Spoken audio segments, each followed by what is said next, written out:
What? Today on DNVR Buffs Live, it is projected starters day. Yes, it is. The final time before the season, the third iteration this off season. Yes. We're going to put a bow on it. USA's today's Big 12 rankings for this season, the top 100 players in college football, and changes coming to the CFP selection committee and more. Let's go.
Squad! Yes, sir. Coming to you live from the Toyota Lounge, driven by your Front Range Toyota stores. DNVR Buffs Live. Happy Wednesday, everyone. Welcome back into the Toyota Lounge. How you doing, brother? I'm doing great, bro. It's time It's today. hump day. We're 9 days away, dog. Mm-hmm. We're Sincere Brown days away. Tyreek Davis days away. It's really almost here, dog. Y'all hear it. Yes, sir. Play those air horns, baby. We got that boy Dion producing the show today. It's going to be one of them ones. Yeah, it's about to be lit.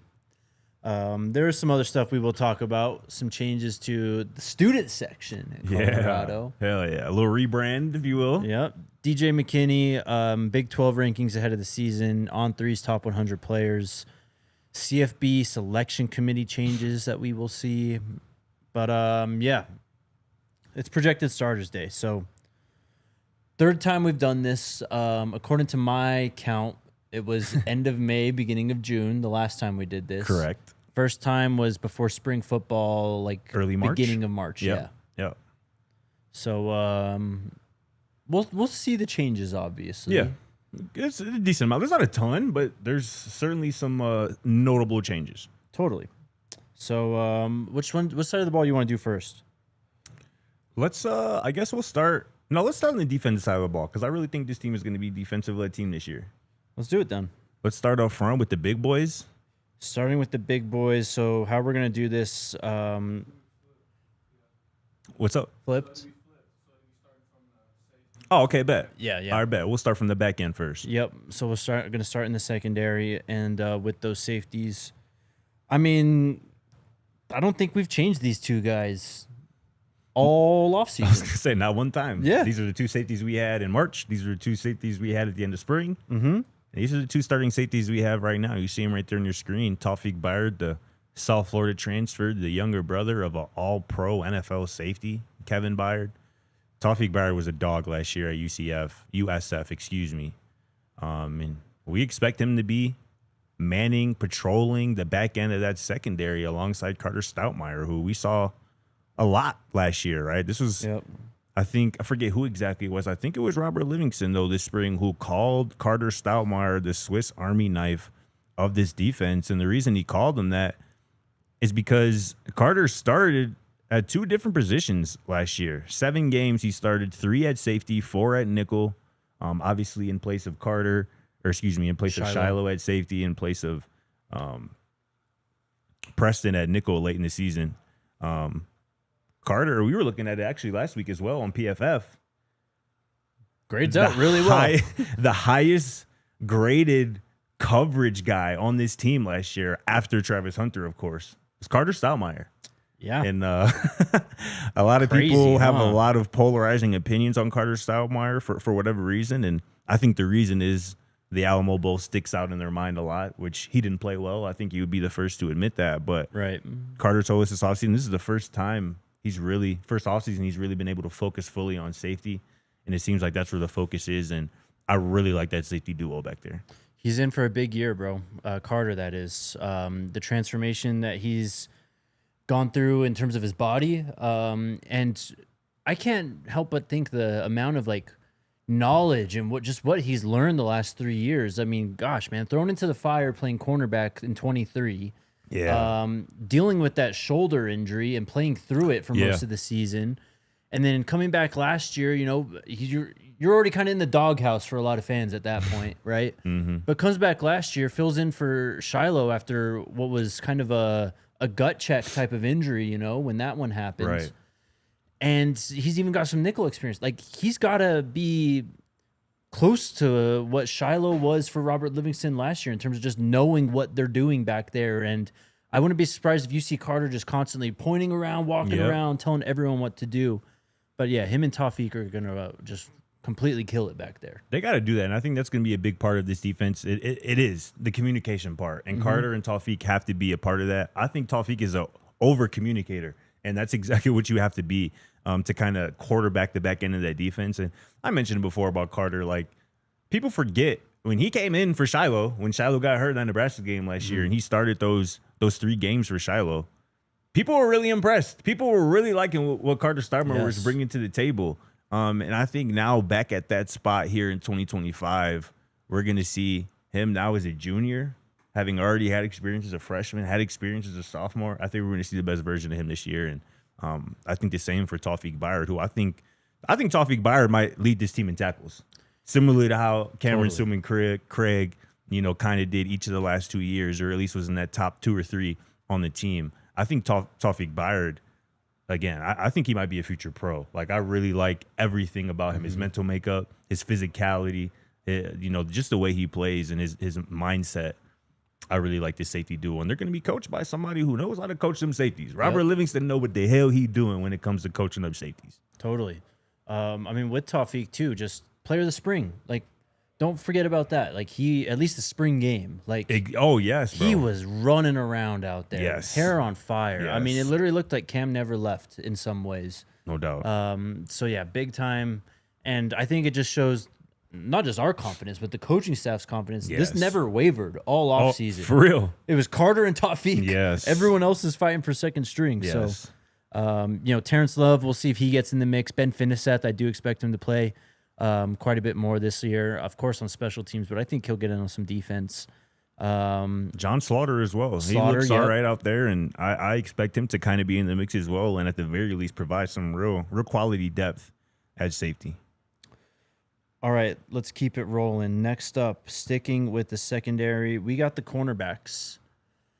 I'm actually, so there it is. It's DJ McKinney, Preston Hodge, Tyrekus Davis. I want to go back to mine now, because obviously Tyrekus was a late addition via the portal. Tayon Parks is probably next up for me. RJ Johnson, either of the two, honestly, are next up. Yeah. I honestly don't really care which of them after that, but this is a really solid top 3, man. A very experienced top 3. I'm willing to bet, honestly, you tally up the total starts man, on both sides of the ball for this team. It's a lot. They have to. Yeah. No doubt. I mean, Tyrekus Davis, I mean, just over the last 2 seasons, 69 tackles, 15 pass breakups, 2 picks. And he's also one of the fastest players on this team. That's something he proved throughout fall camp and whatnot. His ball hawking ability is something that he put on display throughout fall camp and whatnot, whether it was pass breakups or whether it was actually a diving interception.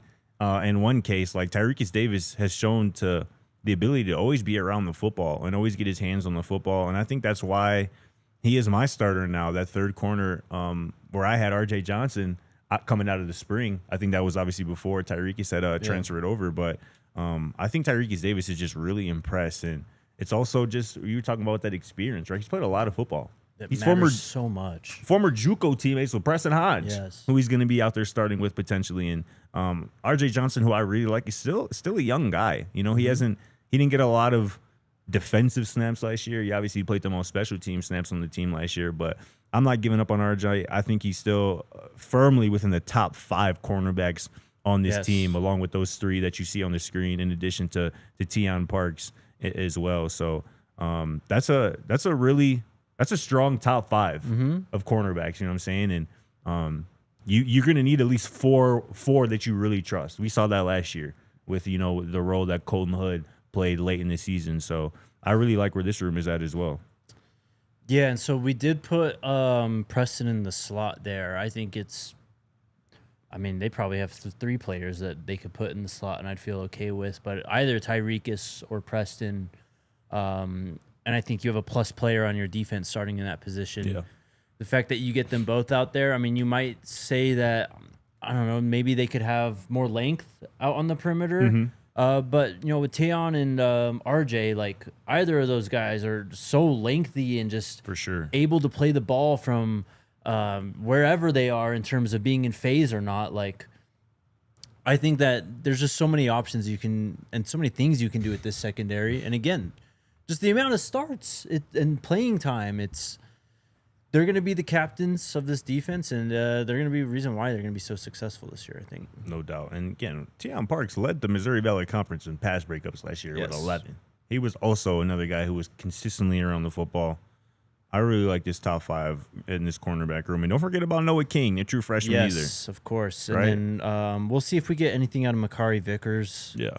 We haven't heard about or been able to ask, honestly. Since that's about it, though, in the corners, right? Am I forgetting anyone? Ivan Yates probably be that six corner, I would assume. Yeah. So there's some depth, some good depth here. All right, next is linebackers. Again, this has not changed at all. Not one time. You can, shout out Kaidon Salter. I think he's had a good offseason as well. Shout out Jeremiah Brown. Shout out JB as well. But I think that this duo in particular has been, frankly, disrespected quite a bit over the offseason. Yeah. And, who said it that, like, they were impressed by Reggie Hughes? Do you remember? Coach? Player. Someone said recently. I think it was from Media Day. I can't remember who. You're right. I forget who. I know what you're talking about, though. Was that a presser, correct? Was it Jordan who said Reggie Hughes? I think it was. Which lineman did we just talk to recently? Offensive lineman. Zai. Right? I don't know, bro. Yeah, I don't know. It's this week. It all just blurs together, bro, for real. But we talked about Reggie Hughes, man. This is somebody who broke out last year. And granted, it was at Jacksonville State, but he was with Rich Rodriguez and first team all conference guy. Yep. 83 tackles and 9.5 tackles for loss. And that's the thing that gives me real optimism about this duo, right? 9.5 tackles for loss for Reggie Hughes. And we already know that Martavius French led all interior linebackers, inside linebackers last year at tackles for loss. I think, what was it? 17 tackles for loss last year from an inside linebacker. So that's 26.5 tackles for loss those two combined for last year. And I think we see a lot of that as well. Like, they play really downhill. Tucson Production says right here, Martavius French is also one of those over communicators. That's what you need. That's what Nikhai Hill Green was last year. He was an over communicator. He was consistently talking, getting guys on the same page. The guy D-line, the guys in the back, in the secondary as well. So I really like this duo. And again, there's depth there though. Jeremiah Brown, I think we could potentially see the best version of him this year, right? He played a good amount last year. Played a little bit the year before that as well. Sean Myers, don't forget about him as well. You mentioned Kaidon Salter already, who might be the X factor in that room. Yeah. Because he looks like a problem. That's who it was. Thank you, Jasmine. It was Xavier. Yes. I think it was Xavier who mentioned Reggie as somebody who kind of stood out. Someone who is going to play an important role on offense said they were impressed by Reggie Hughes. For sure. But I like this. I like this duo, and I think they've done everything right, I think, up until this point to earn that spot and to earn the fan base's trust at this point. Yeah, and I do like Kylan and JB behind them, but I do think that, it'd be nice to see something from Mantrez or something like that. Obviously Gage Goldberg, like, you need, I think, a young player to start to make some noise in that room just to feel, you got these 3 guys coming in next year, so the youth movement is coming. It's just right. You got to kind of plant your stake now if you're going to, be a factor in this room for the future. That's crazy to think about, brother. They already got 3 linebackers committed in this 2026 class. Yeah. We're 4 or 5 months away from them enrolling, basically, too. It's crazy. Yeah, it is crazy. All right, let's take our first break. And then we will finish up defensive projected starters. Shout out to our friends over at American Financing. If you're thinking about buying a home in Colorado, you're not the only one, and now might be your best shot. We're in a buyer's market, which means you've got the upper hand. More homes on the market, competition is down, and serious deals are out there just waiting to be found. Whether you're a first-time buyer or looking to upgrade or downsize, it's time to get pre-approved, and American Financing can make that happen in 24 hours or less. When you work with both American Financing and their partner, American Home Agency, save an additional 1% up to $10,000 on your home loan. So, if you've been sitting on the sidelines, it's time to step in. And American Financing is the place to start. Don't let the 20% down myth stop you. You could buy a home with as little as 3% down, and with down payment assistance programs available, getting into a home might be easier than you think. Hit them up, 303-695-7000. 303-695-7000 or AmericanFinancing.net. NMLS 182334. NMLSConsumerAccess.org. And shout out to the squad. Hey. Over at Taco Bell, man. You already know what the deal is with our new good friends over at Taco Bell, man. Have y'all tried the new Buffs box yet? It's now available at Taco Bell with some classics at an amazing price of just $7, y'all. And for those $7, you get a cheesy gordita crunch, you get a beefy 5-layer burrito, you get a Doritos Locos Taco cinnamon twist, and a large fountain drink. In that fountain drink, or yeah, I guess Yes. sure, in that fountain drink, Holding that fountain oh drink. yeah, that's what I was kind of looking for. Containing that fountain drink is a player collector cup featuring either Jordan Seaton, Juju Lewis, Draylon Miller, or Quentin Gibson, aka Q for 6. It's available for a limited time only at participating Colorado Taco Bell locations. And here's the coolest part, y'all. For every Buffs touchdown this year, and there's going to be a lot of them, Taco Bell would donate $1,000 to the CU Athletic Scholarship Fund. So make sure you pick up your Buffs box today at your nearest Taco Bell. Shout out to Taco Bell, baby. Hell yeah. For real though, go get your Buffs box ASAP because they do only have so many of those collectible cups. Nah, for real. So yeah, if you're coming out here for the GT game next week, Bro. wow, I just said that. Bro, the Browns just made a trade, bro. No way, did they? Yeah. What did they do? The Cleveland Browns just agreed to trade defensive tackle Jawan Briggs in a 2026 7th-round pick to the Jets. Such a clown. In exchange. Why Adam Schefter tweeted that out, though? He know damn well what he doing. I ain't gonna lie. Hey, shout out to Sean, though, in the chat. Appreciate you, Sean, big dog. Shout out to Sean. But, was your heart racing a little bit there? Yes, I was like, oh, God. Is this it? Anyways, come hit up your local Taco Bell. Come hit up your nearest Taco Bell when you come out to the GT game in 9 damn days. Man. All right, defensive line starters.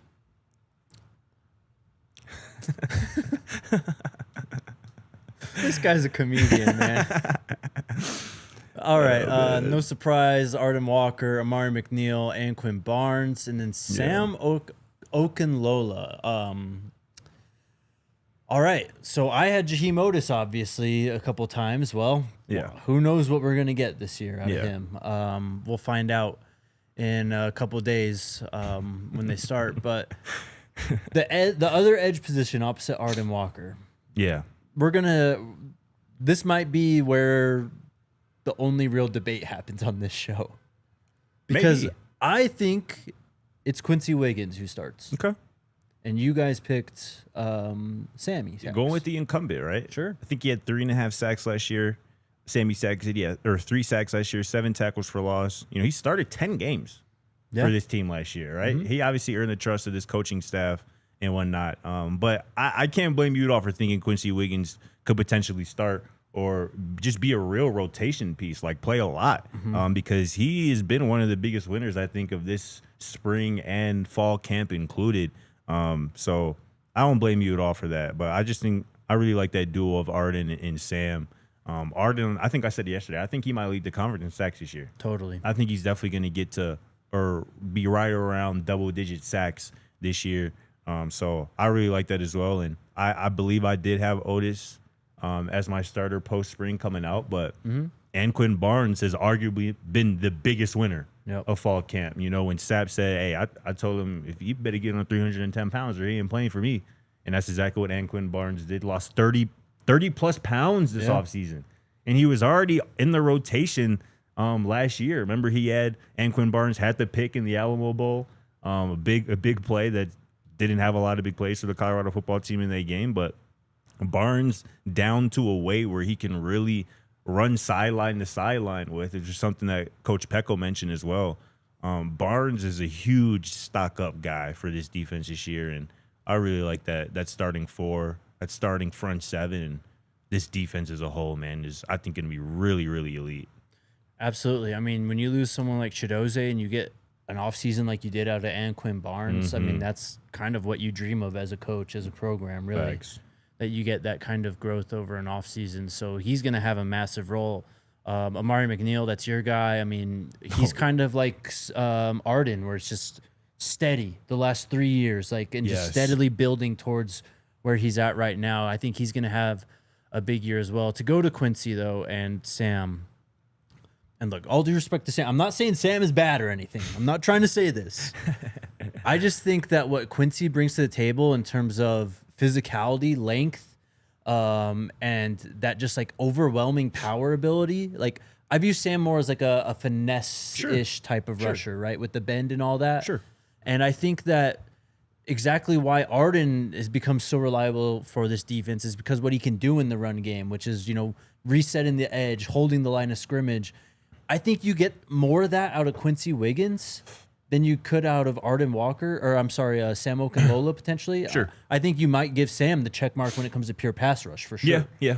But I think that when it comes to what this team really wants to do, which is really control the ground game on both sides of the ball, I think Quincy Wiggins gives me what I think is the best option out there for what they want to do on defense. My thing with that, with those two guys in particular, talking about Okunlola and Wiggins, whether it's been Coach Prime, who's been asked about Quincy, or whether it's been Coach Livingston, or maybe even Pecco or Sapp, when they're asked about Wiggins, they're like, the word consistency keeps coming up, right? It's like, we love everything about him. He brings his mentality, his motor, his physicality. We just need more consistency. And that's a theme throughout this coaching staff in this program. Like, we need guys who we can consistently trust to do the right thing, be in the right spot. And I think Samuel Okunlola has just proven that down to down, drive to drive, he's just a bit more consistent. I think Quincy Wiggins might give you more of the splash plays. Yeah. And I think that's why he's going to play a role. But I think Sam, like I said, just gives you more of that down-to-down consistency. I agree with Kosher. I think his technique, he's just a bit more of a polished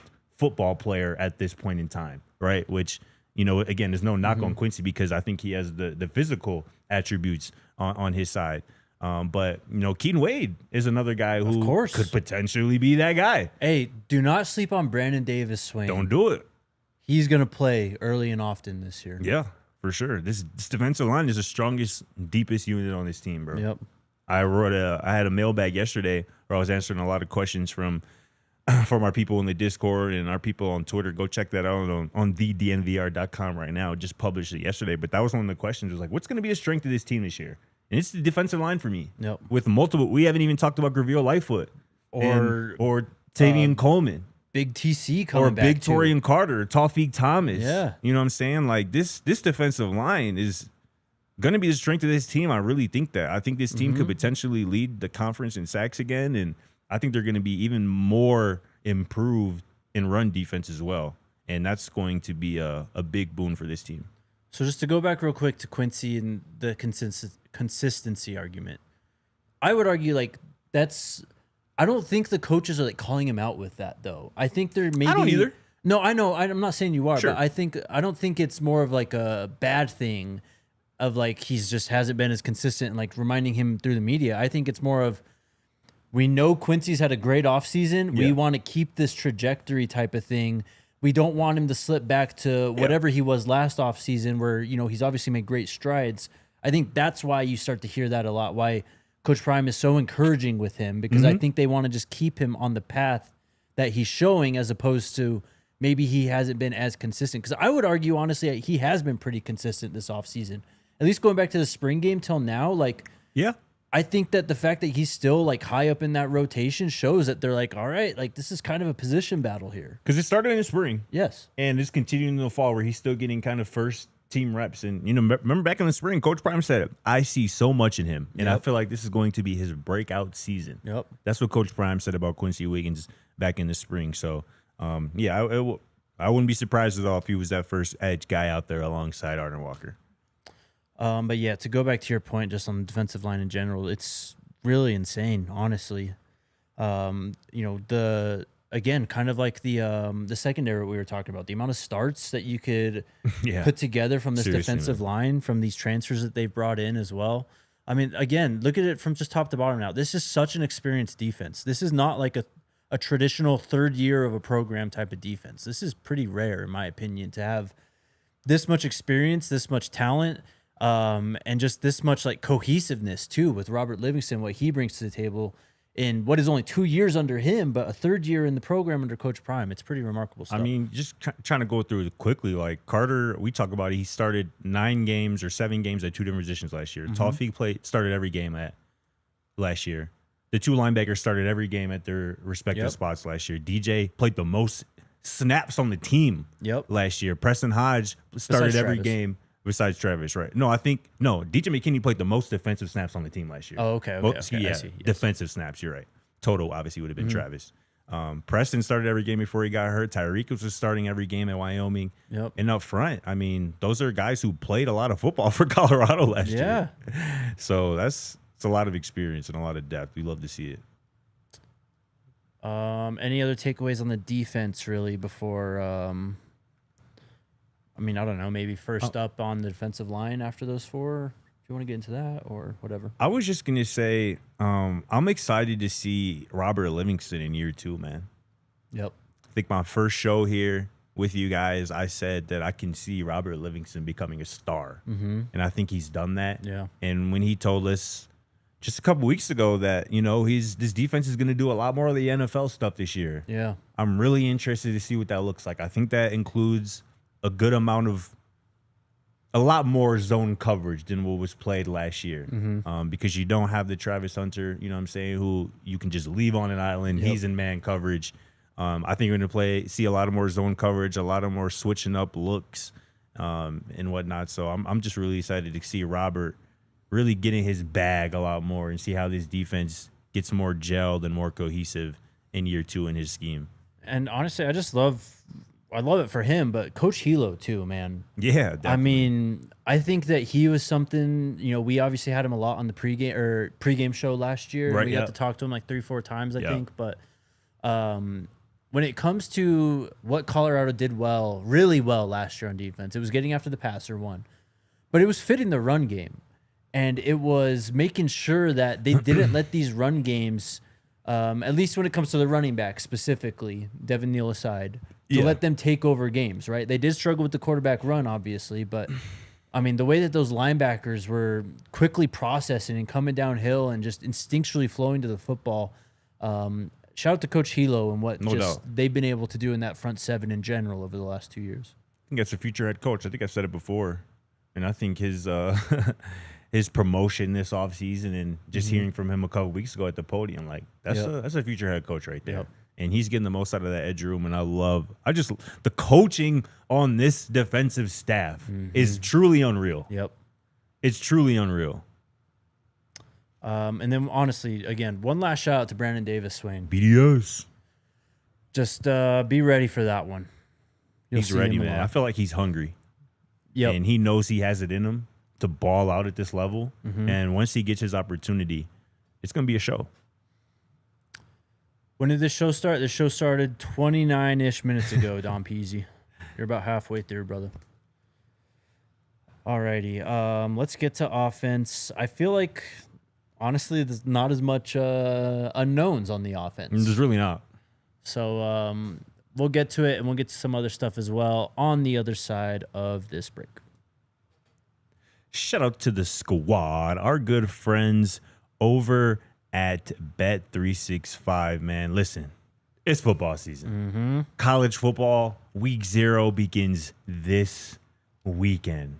Week 1 of college football is next week, and the NFL season starts very soon after that, which means it's time to get over and mess with our friends over at Bet365, especially with the Bet365 early payout offer that they got going on right now. Listen to this. You are a winner if your football team goes up by 17 points with an instant payout on straight bets and parlay selections. They are marked as winners. All you got to do is download the app, use code DNVR365 when you sign up. Last season, both money lines were paid out 4 times because of our NFL early payout. No, for real though, that shit saved me. And clutch. I love doing moneyline parlays on Bet365 because of that reason. I mean, yeah, your team goes up 17-0 first quarter, has a hot start, cash.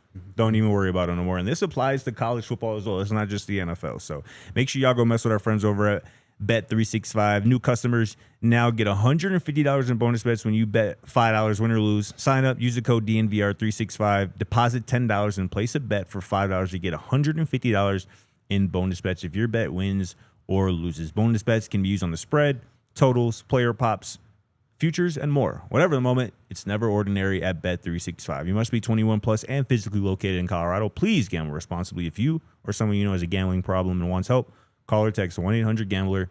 Terms and conditions apply. This one's for my people. Broncos country. This one's for you. Shout out to Ent Credit Union, the official banking partner of the Denver Broncos. And they've created a Broncos checking account that's built for fans like us. Give me that little card over there, please. Look, I can't use beauty of a debit Look card at this thing. This thing, it's kind of tough to see with the reflection of the light. That is Bo Nix on a debit card. That is pretty fly. With two-tone? This thing is loaded with the kind of perks that will get any Broncos fan fired up. Things like no surprise fees, no minimum balance requirements, and the money in your Broncos checking account even earns dividends. It's already a great checking account, but then you layer on all the Broncos fan perks like 10% off food and gear on game days at Empower Field at Mile High, or a Broncos branded debit card to rep the team, and a chance to win tickets to a Broncos home game simply by paying with your Broncos checking debit card. Every 10 swipes enters you for another chance to win. If you're ready to bank like a Bronco, go to ent.com/DNVR. That's ent.com/DNVR and sign up for Broncos checking today. Ent Credit Union is insured by NCUA. Membership required. Annual percentage yield. Account requires associated Ent Broncos debit card. Hell yeah. Hell yeah. Please scroll up in chat. There was some stuff. Shout out to Don Peasy, by the way. Shout out to Pops. Shout out to my Pops as well. Keep on going, just a little bit more. Oh, it was Kosher. Scroll up one more. He had. That's a dope ass comment. I appreciate you, bro. Hell yeah. And then David, yes, Kosher. We'll be back at 3:30 tomorrow. Today's just a weird day for us, so it is what it is. Alrighty, offensive side of the ball. We're gonna start with right there. We made a change to this. We put another running back in. Yeah. So there are technically 12 players on this side. But DeKalen Taylor has seemed to earn a role that is more unique than anyone else on the team. Well said. Thank you. Well said. And it's true as well. Like DeKalen Taylor is going to be on this football field for this Colorado football team quite a bit this year. And I think I said a couple weeks ago, don't think of DeKalen Taylor as a running back. Don't think of him as a receiver. Think of him as an offensive weapon. Mm-hmm. Somebody who can be used in 2 running back sets. Somebody who can be motioned out pre-snap as a wide receiver to get you a mismatch on a linebacker or a safety, who can really, truly split out and run routes like a receiver. Yeah. And also take a handoff like a traditional running back and run in between the tackles and make dudes miss in the hole. Like, this is a versatile, explosive weapon who can take a 5-yard screen route to the crib. Something we saw and well off on a scrimmage on Saturday, right? Making people miss, and I just can't believe his feet move that fast. His legs move as fast as they do. Like, don't get the height confused with the dog that DeKalen Taylor Trackhawk has in him. I said yesterday, I think he is going to have a LeJontay Wester type impact on this offense this year. It's going to look different, obviously, but in terms of the production, the yardage, the the touchdown scoring ability and the fact that opposing defenses every single week. All right, what's our plan for number 20? Yep. It's going to have to be a conversation that's had by opponents every single week. And then Micah, that's your first down back. And this is obviously with Dallin Hayden expected to miss week 1. Exactly. With a hand injury. Michael Walsh, I think, is your first down back, your short yardage back, your goal line back. He led this team in rushing touchdowns last year. Yep. Even with a hamstring injury that cost him a good portion of his freshman campaign. So I love this 1-2 punch. Simeon Price is going to play a role as well. He might be the most or the best pass protecting running back on this roster, aside from maybe Dallin Hayden. But Simeon Price is going to be involved as well. But I love that 1-2 punch of Micah and DeKalen. I think they complement each other perfectly. I think that's your 2-back set. The first time you see it, I think those are the first 2 backs you'll see out there. Yeah. And I think it's a great contrast in styles. I think Michael Welsh is in for a massive year. Again, we did not get to see what he was fully capable of as a true freshman last year. Mm-hmm. Like, that was kind of taken from us a little bit. He was. So I think that he's extremely motivated, after how that season was shortened last year. And I think he's going to be one of the greatest beneficiaries of this offensive line, this improved offensive line. I mean, Micah's going to bowl through whoever's in his way. If you give him for real 3 to 4 yards consistently before he has to make first contact, I know. Watch out. But then shout out to Kalen Taylor. I mean, he's literally the Dylan Edwards role that we talked about last spring and how that was going to change everything. Obviously, it never came to fruition, but it's time now. Next, skill players, wide receiver and tight end. We've got the Millers out there, Omarion, Draylon, and then Sincere Brown out wide. No changes from post-spring, I don't think. At least online was. Here, let me pull it up real quick. I think you had the same. And, I feel like I would have. I don't know. The Millers are going to be out there, man. And a Miller is probably going to lead this team in receiving. Yep, that's exactly what I had this season. If it's not Sincere Brown, right? I talked a good amount about Sincere Brown yesterday. Mm-hmm. And we're just really impressed with hearing from him for the first time up at the podium. Yeah. A really mature guy who realizes the opportunity he has in front of him this year. As a grad transfer, it's his final year of college football. And I think that he is going to be a weekly mismatch. At 6'5", running a 4.3 and a 40-yard dash, with his ability to stop and start and accelerate, this receiving core is elite. And there is some talk on Twitter right now about like people saying, some teams are hiding behind the fact like we have a deep committee approach at receiver, and some people saying that that's a sign that your receiver group actually isn't very good. And I would just say to those people, just wait. There's a very strong top 6 at receiver for this football team. You see the top 3 right there, at least by our opinions, but just wait. That sounds like a person who's already doubted a lot about the program and has still been proven wrong, even though they continually stand on their wrong takes, but they just refuse to learn. And frankly, it's just a sad plane of existence. They need a buddy. For real. They do. Shout out Kosher, man. Appreciate you, dog. You were rolling. But yeah, man. To be completely honest, I did get a little worried about Jason Phillips' comments yesterday and Omarion. Just why? I don't know. It just seems like it's kind of maybe what you're talking about with Quincy. Like maybe they're still challenging him to keep up, what he's been doing, or maybe there has been a little bit of a dip. But either way, Omarion's Omarion Miller. Like he's going to be out there. He's going to be one of the main focal points of this offense. Draylon is going to be just an all-around machine for this team. I think we'll see his versatility in play as well. And then Sincere, I mean, probably one of the players at camp. There's not enough to be said.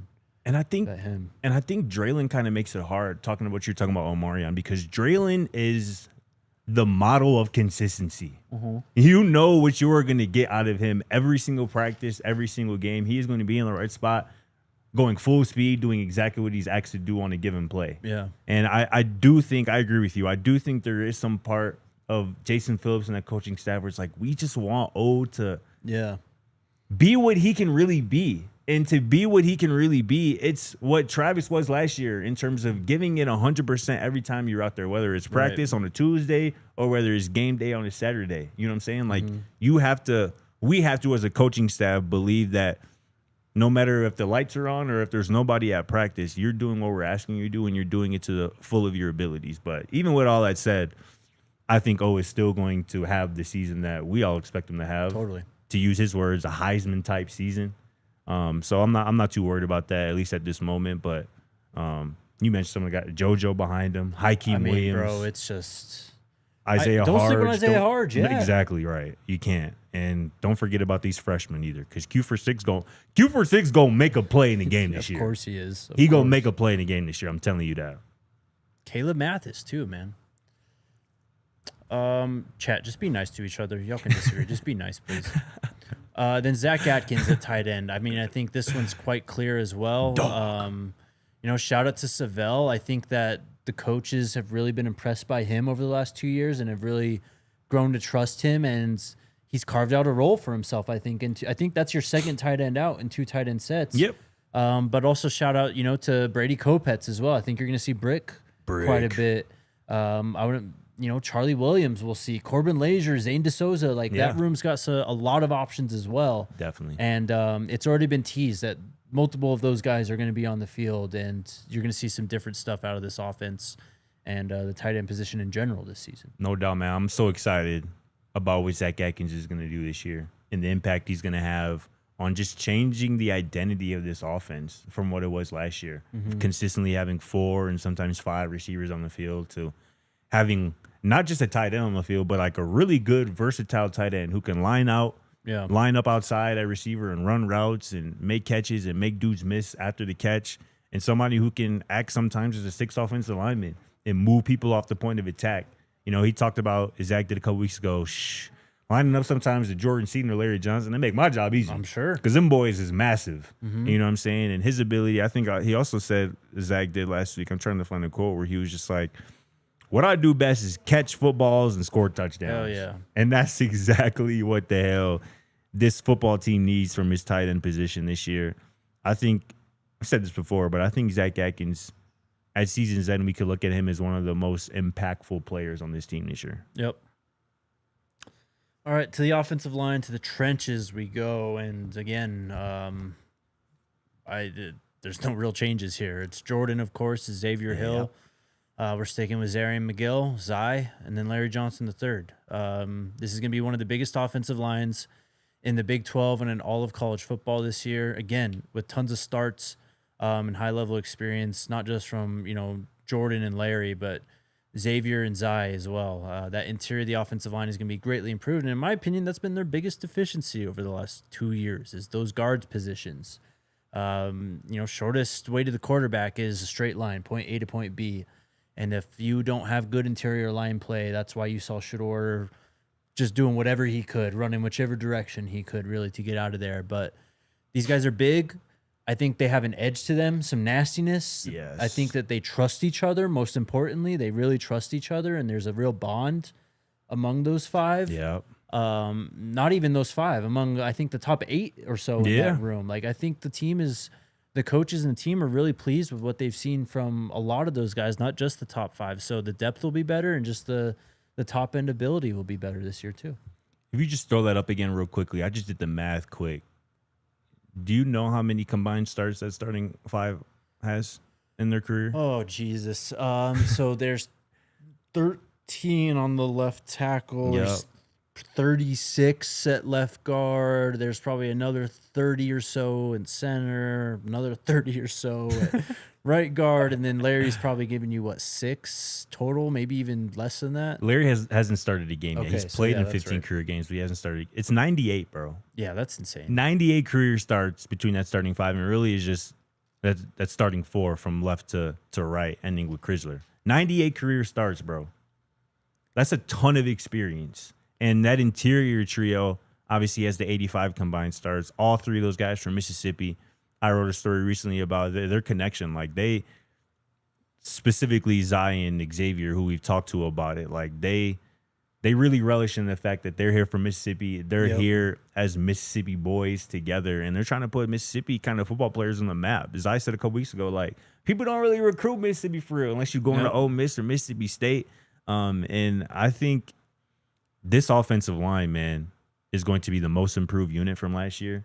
And I think I said it to you. Zy Crisler and Xavier Hill, those two guys at guard are my biggest reason for optimism of this running game actually being a real thing this year. Something it wasn't last year, something it certainly wasn't the year before. The physicality that those guys up front play with and the size that they have. Yeah. Right? I think I mentioned average 6'5", 332 pounds on that starting offensive line. Those are massive individuals who know how to move their weight. Xavier Hill talking about his favorite play is pulling on counter. Ooh, I can't wait to see it. This offensive line is going to be legit, man. Yes, sir.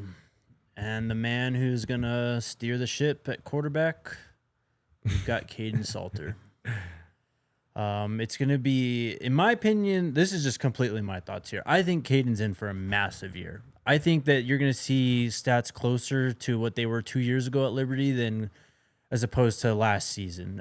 He said it himself. This is the best receiving core he's ever played with.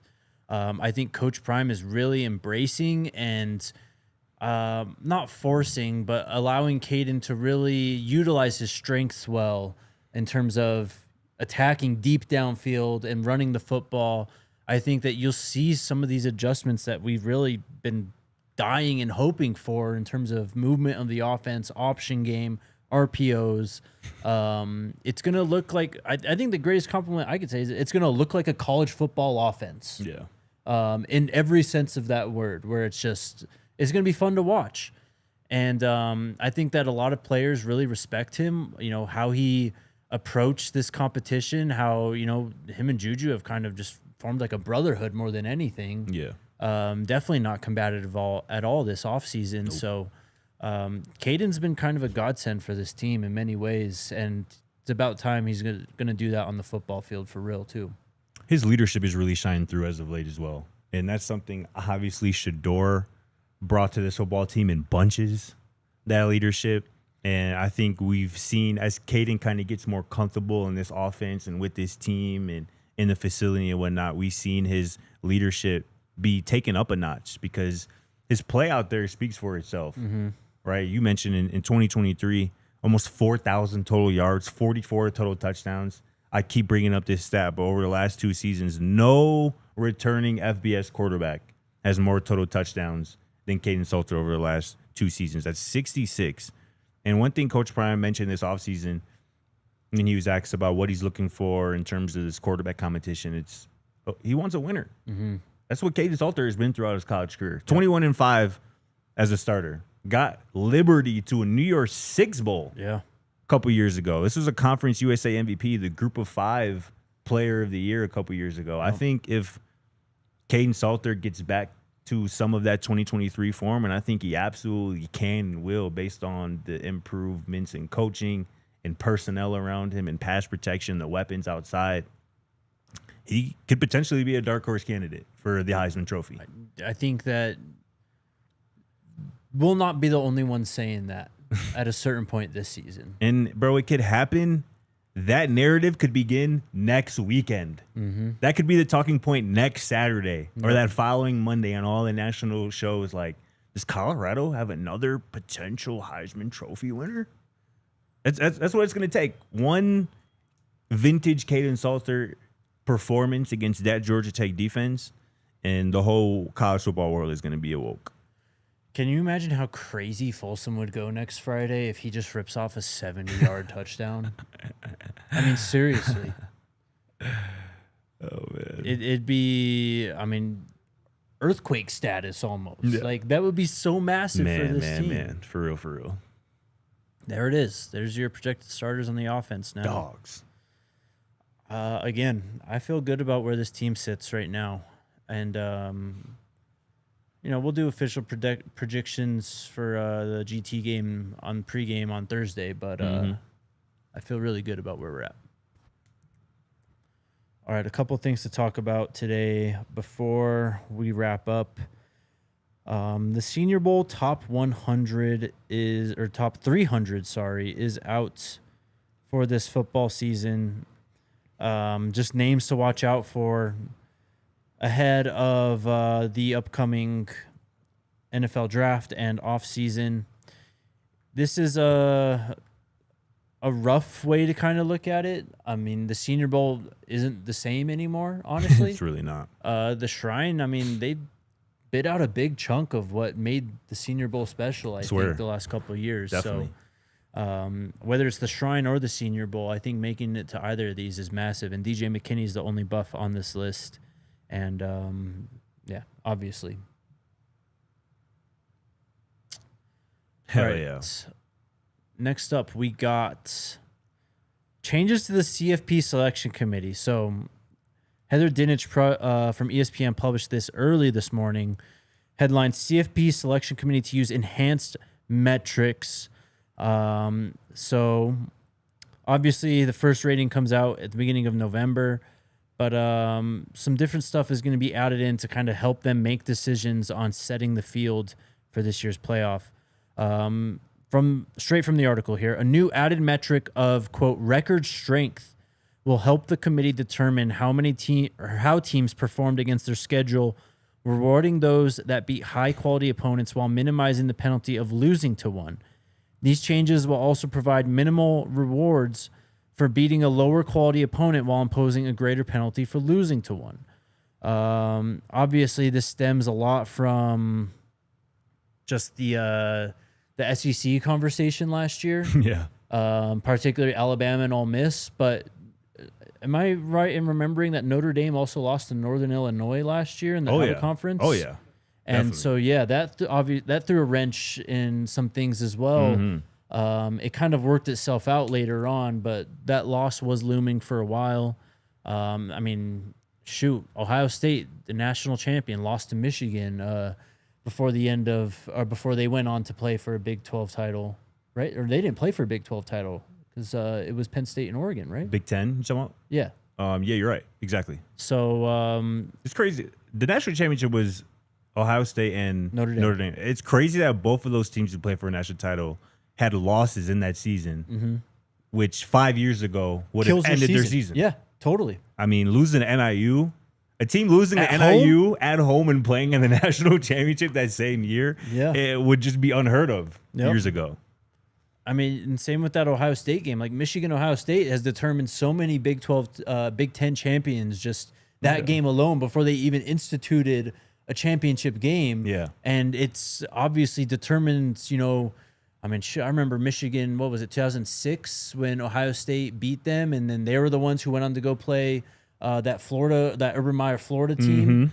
And then, Michigan's season was just over, basically. They still made a great bowl, but, that game meant a lot. So, and this is something I love to see because this is what I was talking about earlier in the offseason. I was like, I'm not saying go back to the BCS, but, add in some more tools, some more, maybe another poll or even just another analytics. Seems something like they've done that to help out how we can just make it more concrete and something to point to when they go, this is why this team was picked over this team. It's this right here, start and end of conversation. Definitely. You reading from the Heather Dinich story? Yeah, I just read the top stuff. This is a long article, so what else? So this part from the actual press release from the CFB committee, I thought this part was interesting, and it might be part of what you were talking about there, but it goes, changes for the upcoming season include enhancements to the tools that the selection committee uses to assess schedule strength and how teams perform against their schedule. The current schedule strength metric has been adjusted to apply greater weight to games against strong opponents. An additional metric, record strength, has been added to the selection committee's analysis to go beyond a team's schedule strength to assess how a team performed against that schedule. So this metric rewards teams who beat high-quality opponents, and it minimizes the penalty for losing to a high-quality opponent, which makes a lot of sense. You know what I'm saying? But Indiana, you better change your out-of-conference for real. Exactly. Approach at this point. And it says, conversely, these changes will provide minimal reward for defeating a lower-quality opponent while imposing a greater penalty for losing to such a team. If Samford beats any type of ranked SEC team, that should end their playoff That should chances. be over with. And no coming back from certain. There's just no coming back from certain losses. Yeah, and that should encourage them to schedule instead a 9th conference game because then, yes, finally a loss to Florida at that point doesn't actually end your season and could actually look better than a meaningless win over, God, who knows out there. Bro, Kurt Signetti got to feel so dumb after this coming out. This is why you kind of, when you're feeling it, even back off a little. Yes, you don't have to completely talk the talk, right. you know? Exactly right. All right. What else do we got? USA Today released their Big 12 football rankings ahead of the season. I mean, it's nothing new, guys, honestly. From starting at number 1, K-State, Arizona State, Texas Tech, TCU up to number 4 in this ranking here, number 28 in the country. Utah number 5, Iowa State number 6, Baylor number 7, of course, Kansas number 8, BYU number 9, Colorado 10th. For shits and giggles, they also go Houston, UCF, Oklahoma State, Cincy, West Virginia, with Arizona in last place. So Colorado was pretty much the consensus 10th best team in the Big 12. Everyone's putting them there. It's crazy. Yep. Noted. Then On 3 put together this list, top 100 players in college football this season. Buffs on there? Buffs One? did make this list, yeah. Do you want to know or guess where? It was just one? It was just seat? Just one, just seat, yep. 99. 96. 96. That's crazy, man. Yeah, Jeremiah Smith's number 1, obviously. I'm not going to bore you reading this whole list to you. Sam Levitt comes in at number 5, the top-ranked quarterback in the country, according to this list. Yeah. Top-ranked quarterback in the Big 12? No, in the country on this list. Number 8 is Lenora Sellers. What? Yes. Yeah, see, the Sam Levitt hype has gotten out of control, bro. Who wrote this? It's gotten out of control. You have to blame Clark Brooks from On 3 for this list. Again, scrolling through here, Arch Manning number 10. DJ Lagway 12. Garrett Nussmeier 14. I hate that. I hate this list. I'm not going to lie. This list sucks. Spencer Fano, Utah tackle 17. Jordan Tyson comes in at 19. So ASU's got 2 top 20 players according to this list. Dante Corleone, the Godfather, number 23 in the country. Put some respect on his name for sure. That's a future NFL player right there. Running through this a little bit quicker here. We got Austin Romaine, Kansas State linebacker. He comes in at number 46. He's a good player. We have David Bailey, the edge transfer from Stanford at Texas Tech. Yep. He is 62. We have Jontez Williams, the cornerback from Iowa State. He comes in at 68.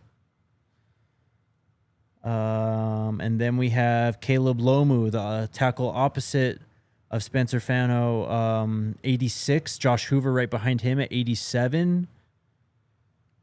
That's kind of it. Jaheim White does come in at 98 behind Jordan Seaton at 96. That's really it for the Big 12, though. No Sawyer. At least from what I saw. Did I miss him?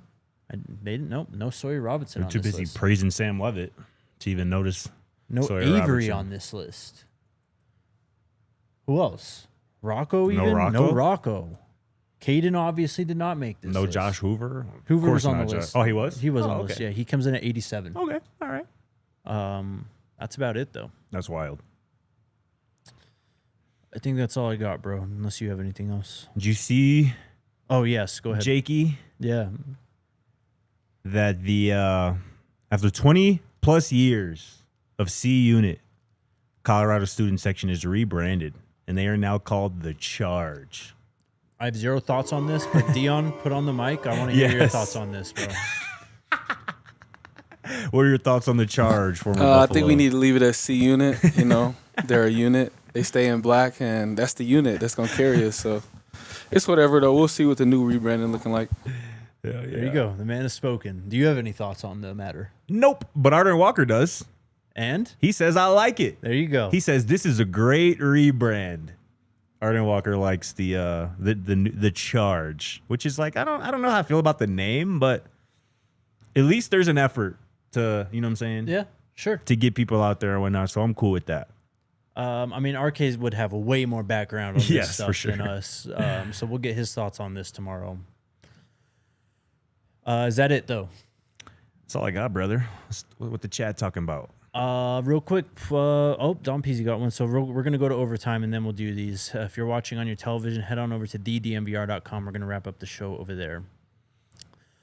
Brennan says, do you think Rick George improved the game day experience this year? CU lacks fun things like lights and fireworks after touchdowns. New monitor was cool, but I would like more. Hope Ralphie is better too. Okay, lots to talk about there. One, fireworks will never happen at Folsom Field. There's just too much, Shrubbery. land, shrubbery. I mean, it's Trees. just fire hazards out there. That's just never going to happen in Boulder. Two, I cannot speak on this at all because I have not been to a game yet. So Right. as much as like I wish I had answers for you, I really don't. So I'm sorry. And I don't know if he was saying like this year, like, did they improve it in 2024 from 2023? I wouldn't be able to answer that because 2024 is my first season so like covering the last team, year but- they did add the big video board in the south end zone, Right. and they added those ribbon boards too. Mhm, true. So like that was cool. Like the speakers obviously still need some work. The west Yeah. side of the stadium still needs some work. But yeah, I mean it'd be nice, I think, if they got more for lack of a better term, fan entertainment at halftime or something, like just Yeah. something to look forward to, as opposed to, I mean, shout out to them, but I mean, we don't need to see the band play every time at half. You know what I mean? Like, For sure. we can look up at a drone show every now and then too. So, No, deadass. um, Hopefully they add a couple wrinkles this year. yeah. So new monitor was cool, definitely. Hope Ralphie is better too. We are all waiting Yeah, with bated same. breath on that one. Don PG says Jake one's concerning about am I missing something? Okay, see, this is what I didn't want to do. Look, I don't think it's real concern. I honestly don't. It's just that Coach Phillips was asked about yesterday, and he made it clear like he wants to see more from whether it's Yeah. consistency or whatever's going on. I mean, you can go watch that clip on the Buffs TV channel or from Neely's morning run show yesterday, but it's just everyone's obviously very happy with very impressed with Yes. It's just that they want to see him totally achieve the top standard that is possible at Colorado. And I think part of the reason we got that response from Coach Phillips is that if you want to be great, yes, it requires being great every single day and in every single thing you do. And I think Coach Jason Phillips and Coach Prime included have a really high standard for everybody, but especially for guys like Omarion Miller, because they see the talent, they see the NFL ability, and they want to do everything they can to help him achieve where he wants to go. And sometimes it's not always going to be, sunshine and rainbows. Totally. Where it's like, we love everything O's doing right now. He's doing everything we ask him. Sometimes, especially with Coach Jason Phillips. And I said this before, that's why I love hearing from him, because he's always going to shoot it straight and tell you exactly what's on his mind and exactly how he's feeling. And I think that was no different there with I don't think it's anything to be worried about, but I think, like you, my eyes kind of went, when we heard Coach Phillips, when he was kind of, teed up a softball. Tell us about exactly, You know what I'm saying? And he kind of took the route with like, we love everything about O, but we got to see a little more. We want to see a little bit more. And I don't think there's anything wrong with that. I think that's what you want to see. You want to see your coaches pushing your players to the brink and making sure they're getting everything out of them. Exactly. Like, I'm not worried about at all. Like, I wasn't trying to incite any worry or anything. That was far from what I was trying to do. It's just that was right out in the open yesterday. I mean, we didn't really talk about it. We didn't. True. It came up today. So that's really it, honestly. So please don't freak out on that one. It's okay. It's fine. Anything else, bro? I think that's it, brother. Say goodbye to the people, my man. Goodbye, y'all. It's been fun. Don't know when I'm going to see y'all again, but... This guy, Jesus. You told me to do it. I wasn't even going to say that. You know what I'm talking about. Nah, I'll see y'all boys soon. What actually are you talking about? Scotty's going to be gone for the rest of the week. Okay, just making sure, yeah. That's all I'm trying to say. I'll see y'all Game for week. Game week. Yeah. Hell yeah, man. I know y'all going to hold the fort down next 2 days while I'm gone. Of course. I might pop in and watch. So make sure y'all stay on y'all A game. Well, I might pop in and see what's up to the chat. We'll still get a little bit. We're gonna pick games on Friday. Oh yeah, and I'm definitely getting those from you. Absolutely. So we'll at least have your first your week 0 picks up. But yeah, no doubt. Scotty will be back on Monday. RK will be back with me tomorrow. We do have media tomorrow as well. Linebackers and DBs, correct? Yep. Yes, sir. So we'll have that to talk about and much, much more. We all silly like the mayor.